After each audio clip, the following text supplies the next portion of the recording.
Praise the Lord. आप सबको जय मसीह की। मैं परमेश्वर का धन्यवाद देता हूँ आज की सुबह दिखाने के लिए। एक और दिन परमेश्वर ने हम सबके जीवन में जोड़ दिया। हम परमेश्वर को कोटि कोटि धन्यवाद दें। एक नया संदेश लेकर मैं आपका दोस्त पास्टर राजमसी आपके सम्मुख उपस्थित हूँ और आज का संदेश है नीति वचन 4 अध्याय और इसके 23 पद पर। वहाँ लिखा है कि सबसे अधिक अपने मन की रक्षा कर, क्योंकि जीवन का मूल स्रोत वही है। इस बात का अर्थ क्या है, सुलेमान क्या बताना चाहता है यहाँ पर, आज इस बात पर हम मनन करेंगे। तो बने रहिएगा मेरे साथ, पूरा संदेश सुनिए और इसे शेयर भी कीजिए ताकि और भी लोग इन बातों को जान सकें। Praise the Lord. ट्रूपर्स में आज का सवाल बहुत आसान है, जानते हैं तो ज़रूर इसे कमेंट्स में लिख दीजिएगा। आज आपको बताना है कि यीशु मसीह ने किससे कहा कि है शैतान मेरे पास से दूर हो जा। आपको ये बताना है कि यीशु मसीह ने किससे कहा हे शैतान मेरे पास से दूर हो जा, कौन से चेले से कहा। जानते हैं तो कमेंट्स में लिख दीजिए, नहीं तो डिस्क्रिप्शन में आपके सवाल का जवाब मिल जाएगा। Praise the Lord. मैं आपसे गुजारिश करता हूँ मेरे इन चैनल्स को सब्सक्राइब कीजिए, बेल आइकन को दबाइए ताकि नोटिफिकेशन आपके पास पहुँचे, नया वीडियो नई जानकारी बिना व्यवधान के आपके पास पहुँच जाए। मेरी वीडियोज़ को लाइक कीजिए और शेयर कीजिए और कमेंट्स बॉक्स में आकर मुझसे ज़रूर बातचीत कीजिए। यदि आप हमारी मिनिस्ट्री के लिए कुछ हेल्प करना चाहते हैं तो ये नंबर है गूगल पे और पेटीएम का। यदि आप के मन में परमेश्वर कुछ डालता है तो ज़रूर हमारी इस मिनिस्ट्री में हेल्प कीजिए, क्योंकि हमारा जो काम है वो इंडिपेंडेंट है और हम चाहते हैं कि हम इसमें और विस्तार करें, क्योंकि प्रेयर सेंटर और बाइबल कॉलेज बनाने के लिए हमें आपकी मदद की ज़रूरत है। अगर आप चाहते हैं तो ज़रूर हमारी इसमें हेल्प करें ताकि परमेश्वर उसका प्रतिफल आपको 100% लौटा के दे। Praise the Lord. तो आइए एक छोटी सी प्रार्थना करके आज के संदेश को शुरू करेंगे। प्रभु जी, हम धन्यवाद देते हैं आज के इस सुबह के लिए जो तूने दिखाई है। मैं विनती करता हूँ प्रभु जी, आज के वचन को भी शेयर करने मेरी मदद सहायता कर। मेरे होठों को, मेरे दिल दिमाग को छूकर ब्लेस कर। मेरी आत्मा, मेरा शरीर तेरे ही कब्जे में रहे ताकि बोलने वाला मनुष्य नहीं बल्कि तेरा आत्मा हो। जितने भी लोग इस वचन को देख रहे हैं, सुन रहे हैं, उन सब पर मैं तेरी आशीष बोलता हूँ प्रभु जी। हर एक को आशीषित कर, हर एक की रोग बीमारी, चिंता, परेशानी, दुख, तकलीफें, लड़ाई झगड़े, तफर के, मन मुटाव, बांझपन, कर्जा, नशा, बेरोजगारी, कमी घटिया, बुरी बीमारी और तलाक की समस्याएं हर परिवार से, हर घर से दूर कर दे प्रभु। जो लोग खो गए हैं प्रभु जी, अपनी निगरानी में वापस घर फेर कर ला ताकि उन घरों में आनंद मनाया जाए। जितने भी लोगों ने प्रभु जी यूट्यूब पर प्रभु मेरे इस चैनल पर अपने रिक्वेस्ट भेजे हैं, प्रेयर रिक्वेस्ट भेजे, उन सबकी भी प्रेयर रिक्वेस्ट को मैं तेरे सम्मुख लाता हूँ। हर एक की दुख, बीमारी, चिंता, परेशानी अपने सामर्थ्य नाम के द्वारा दूर कर दे। प्रभु यीशु के नाम से मांगता हूँ, आमीन। Praise the Lord. तो आइए आज के संदेश को शुरू करेंगे और आज का संदेश है नीति वचन 4 अध्याय और उसके 23 पद में देखें वहाँ पर क्या लिखा है। यह लिखा है कि सबसे अधिक अपने मन की रक्षा कर, क्योंकि जीवन का मूल स्रोत वही है। दोस्तों, सबसे पहले मैं आपको बताना चाहता हूँ कि मन किसे कहते हैं। बहुत से लोग हृदय को मन समझते हैं और हृदय अलग है, मन अलग है। मन इसको कहा जाता है हमारी सोच को, हमारे विचार को, हमारे कॉन्शियस को और हमारे माइंड को मन कहा जाता है। तो सबसे अधिक अपने इस दिमाग की रक्षा करने के लिए सुलेमान हमें बताता है। सबसे पहले मैं आपको ये बताऊंगा कि कैसे ये दोनों चीज़ें अलग अलग हैं, मन और हृदय। हम देखेंगे यिर्मयाह नबी की पुस्तक, उसका 17 अध्याय और उसका 9 पद। यह लिखा है कि मन तो सब वस्तुओं से अधिक धोखा देने वाला होता है, उसमें असाध्य रोग लगा है, उसका भेद कौन समझ सकता है। अब देखिए 10 पद में क्या लिखा है, मैं यहोवा मन की खोजता और हृदय को जांचता हूं।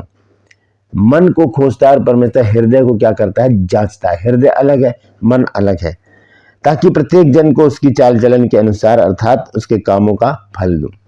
तो मन जो है वो हमारी ये सोच है, विचार है, यहीं से ही सब गड़बड़ी शुरू होती है। जो भी रोग हमारे जीवन में होते हैं वो भी इसी से रिलेटेड होते हैं, मन से ही रिलेटेड होते हैं। तो सुलेमान ने कहा कि सबसे अधिक अपने मन की रक्षा कर, क्योंकि जीवन का मूल स्रोत, बेस, जड़ वही है। मन से ही सब कुछ होता है। मन हमें कहाँ कहाँ भगा कर फिरता है। मन में बहुत सारी बातें ऐसी आती हैं, अच्छी बुरी सारी बातें इस मन में चलती रहती हैं और परमेश्वर मन को जांचता है, परखता है। जैसे कि हमने यिर्मयाह 17 के 9 पद में पढ़ा है, मन तो सबसे अधिक धोखा देने वाला होता है। ये जो मन है ये सबसे अधिक धोखा देने वाला होता है। लिखा है इसमें असाध्य रोग लगा है, उसका भेद कौन समझ सकता है। ये असाध्य रोगी क्या है?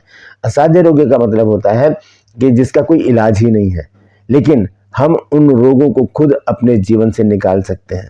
जब हम देखते हैं कि 10 पद में तो परमेश्वर का वचन कहता है, मैं यहोवा मन को खोजता हूँ। परमेश्वर हमारे मन की खोजबीन करता है। जो हम मन में सोचते हैं परमेश्वर उसको सुन लेता है। जब हम देखते हैं मत्ती रचित सुसमाचार 9 अध्याय और इसके 3 पद को जब हम पढ़ते हैं तो वहाँ देखिए किस प्रकार से प्रभु यीशु मसीह ने लोगों के मन की बातों को सुन लिया। यह लिखा है कि और देखो कई शास्त्रियों ने सोचा कि ये तो परमेश्वर की निंदा करता है। सोच रहे हैं, वो मन में क्या कर रहे हैं, सोच रहे हैं।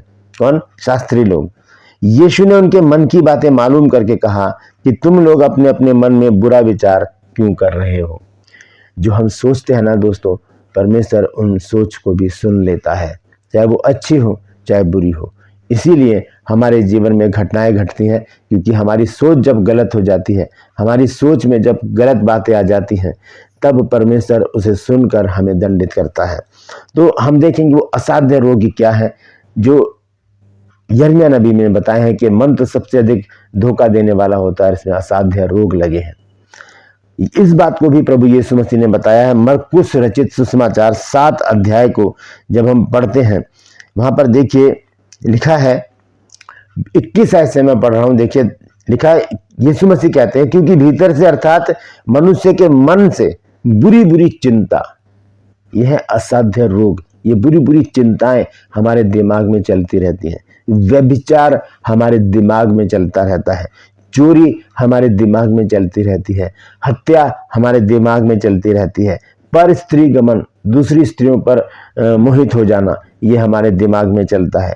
लालच यानी कि लोभ, ये हमारे दिमाग में चलता है। दुष्टता, छल, लुचपन, कुदृष्टि, निंदा, अभिमान और मूर्खता, ये अंदर से निकलती हैं। ये सब बुरी बुरी बातें भीतर ही से निकलती हैं और मनुष्य को अशुद्ध कर देती हैं। मन में जो कुछ चल रहा होता है उसके द्वारा मनुष्य अशुद्ध हो जाता है। इसीलिए सुलेमान ने कहा कि सबसे अधिक अपने मन की रक्षा कर, क्योंकि जीवन का मूल स्रोत वही है। जो हमारे हृदय में होता है वही हमारे मन में भी आता है। दोस्तों, हमें अपने मन की रक्षा करने की ज़रूरत है, क्योंकि इसमें जो बातें आती हैं वो हमें अशुद्ध कर देती हैं। यहाँ पर प्रभु यीशु मसीह ने स्पष्ट रीति से कहा है कि जो अंदर से निकलता है वही हमें अशुद्ध करता है। जो हम खाते हैं या जो अंदर लेकर जाते हैं वो उससे हम अशुद्ध नहीं होते। जो अंदर से निकलता है यानी हमारे मन से जो बातें निकलती हैं वो हमें क्या कर देती है, अशुद्ध कर देती है। तो हमें क्या करना है, अपने आप को शुद्ध रखने के लिए परमेश्वर के वचन को अपने हृदय में रख छोड़ना है। जब हम पढ़ते हैं भजन संहिता 119 अध्याय और इसके 11वें पद को, तो देखिए यहाँ पर क्या लिखा है। लिखा है, मैंने तेरे वचन को अपने हृदय में रख छोड़ा है कि तेरे विरुद्ध पाप ना करूं। क्योंकि पाप तो दिमाग से ही होता है ना, तो इसलिए हृदय में जब परमेश्वर का वचन रखा रहेगा तो हम अपने मन को भी कंट्रोल कर सकते हैं, अपने शरीर को भी कंट्रोल कर सकते हैं, अपनी भावनाओं को हम कंट्रोल कर सकते हैं, अपने चरित्र को कंट्रोल कर सकते हैं, अपनी जुबान को कंट्रोल कर सकते हैं, अपनी सारी ज्ञानेंद्रियों को हम कंट्रोल कर सकते हैं जब वचन हमारे हृदय में रखा रहेगा। Praise the Lord. दोस्तों, हमें अपने मन की रक्षा करनी है, क्योंकि मन में बहुत सारी बातें ऐसी आती हैं जो अच्छी नहीं होती, जिसे परमेश्वर सुन लेता है, फिर हमें उसी के अनुसार दंडित भी करता है। तो वचन कहता है कि सबसे अधिक अपने मन की रक्षा कर, क्योंकि जीवन का मूल स्रोत बेस जड़ वही है। यदि आज आपने कुछ नया सीखा है तो कमेंट्स में लिख दीजिए और इस वचन को शेयर कीजिए ताकि और भी लोग इन बातों को जान सकें। Praise the Lord. True pulse में आज का सवाल है कि यीशु मसीह ने किससे कहा, किस चेले से कहा कि शैतान मेरे पास से दूर हो जा। जानते हैं तो कमेंट्स में लिख दीजिए, नहीं तो डिस्क्रिप्शन में आपको इस सवाल का जवाब मिल जाएगा। मैं आपसे गुजारिश करता हूं मेरे इन चैनल्स को सब्सक्राइब कीजिए, बेल आइकन को दबाइए ताकि नोटिफिकेशन आपके पास पहुंचे, नया वीडियो नई जानकारी बिना व्यवधान के आपके पास पहुंच जाए। मेरी वीडियोस को लाइक कीजिए, शेयर कीजिए और कमेंट्स बॉक्स में आकर मुझसे ज़रूर बातचीत कीजिए। ये मेरे पेटीएम और गूगल्स के नंबर हैं। अगर आपके मन में परमेश्वर कुछ डालता है कि आप हमारी मिनिस्ट्री में हेल्प करें तो आपका स्वागत है, ज़रूर कीजिए ताकि परमेश्वर का कार्य आगे बढ़ सके। परमेश्वर इसका प्रतिफल आपको 100% लौटा कर देगा। Praise the Lord. परमेश्वर आप सबको आशीषित करे। आज के लिए बस इतना ही, फिर मिलूंगा एक नए संदेश के साथ, एक नया वीडियो लेकर। तब तक के लिए मुझे इजाज़त दीजिए, लेकिन अपना और अपनों का ख्याल रखिए और सबसे अधिक अपने मन की रक्षा कीजिए, क्योंकि जीवन का मूल स्रोत वही है। Praise the Lord.